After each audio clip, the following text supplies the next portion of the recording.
This is problem 7.5. It's on page 375.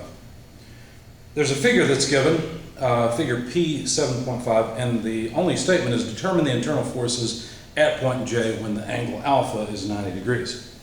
To understand what the problem is asking, a figure will help. There's a ceiling with a pivot mounted, and then a somewhat oddly shaped component, pivot here, that rolls on ground. We're assuming it doesn't come away from that, and of course, don't think it would. Anyway, so there's a 500 Newton force that is applied at an angle with respect to vertical of alpha.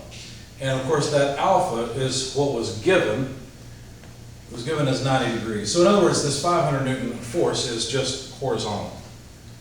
Now there's some other information. This is point A, for example. This is point E down here.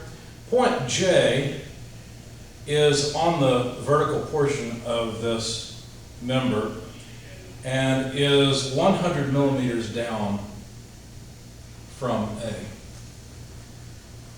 The force is applied 200 millimeters down from A.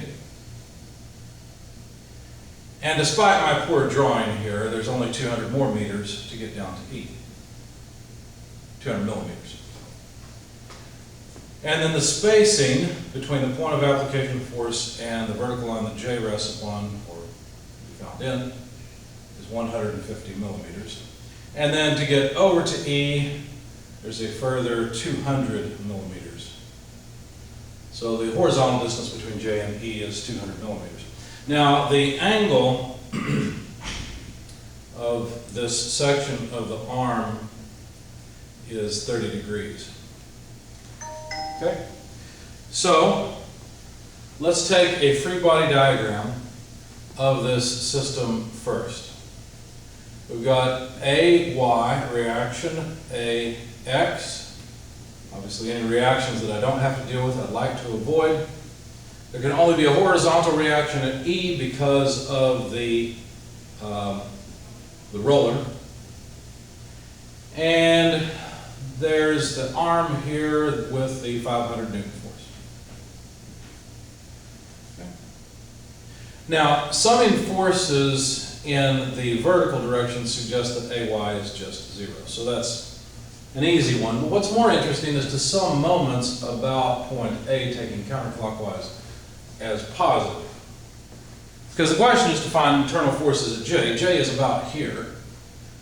And we better get the reactions before we do that. So we can either start from the top or from the bottom. It doesn't really matter. I just need to know the reaction. So let's take care of that. So we've got negative E. Notice this will cause a negative moment about A, right, a clockwise moment. And the moment arm will be the vertical distance between A and E, so 400 millimeters. What else causes a moment? Well, the 500 Newton force causes a moment about A. Neither AX nor AY cause a moment because, of course, they pass through the point we're summing moments about. So the 500 Newton force causes a positive moment with a moment arm of 200 millimeters. So we would write plus 500 newtons times 200 millimeters, and that's it. That equals 0. There are no more forces on the body that cause a moment about A. So from this, we can solve for E and see that, well, let's see. It's half of 500, so 250 newtons is the reactionary force at E. If we then sum forces in the horizontal direction, that would be, let's see, negative E right here plus AX plus 500, because the 500 Newton force is horizontal, equals 0. And so from this, we can say that AX is equal to 500, well, actually it'd be E minus 500, right?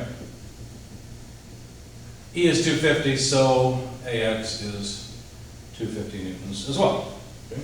Let's replace, or better yet, let's just write what these are equal to. 250 newtons, and it's positive, so that's good. E is, in fact, this direction is 250 newtons, and I think that's everything. So we've got all of the reactions. Now, let's get rid of the equations. We've found what we were looking for. We just needed to know the reactions. Now let's take a new free body diagram. So what I'm going to do is just take this as the free body diagram. Just down to J. Okay, let's get rid of the letter, or at least put it out of the way.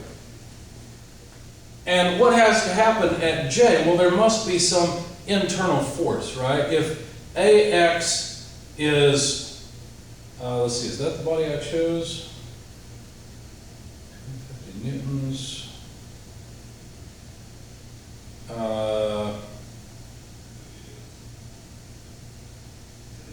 Oh, I made a mistake. It was E 250 minus 5. I wrote positive. I'm sorry. AX is actually pointed in the other direction. Sorry about that. I was misreading my notes, and I wrote positive 250 if you saw the equation, which I've erased, unfortunately. It should be negative 250. That's better. So the shear has to be 250 newtons. Why? Because sum of moments in the horizontal direction still has to be 0. So at J, there must be a shear of 250 newtons. Okay?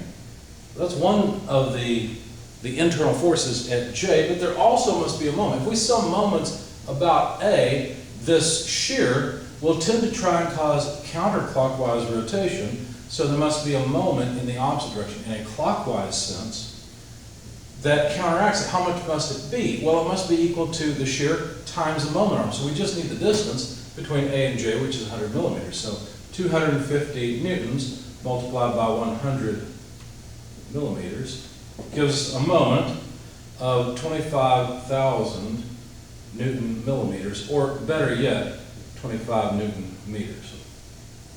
So there's the moment at J, or in the material at J, that holds the body in equilibrium. Now these loads, the shear and the moment, are important because they will cause stresses in the material at J, and that's something that we care quite a lot about. We want to make sure that our part cell doesn't break. And really what we ought to do is analyze every single point and find the shear and moment along the length of the body, but we'll do that in other problems.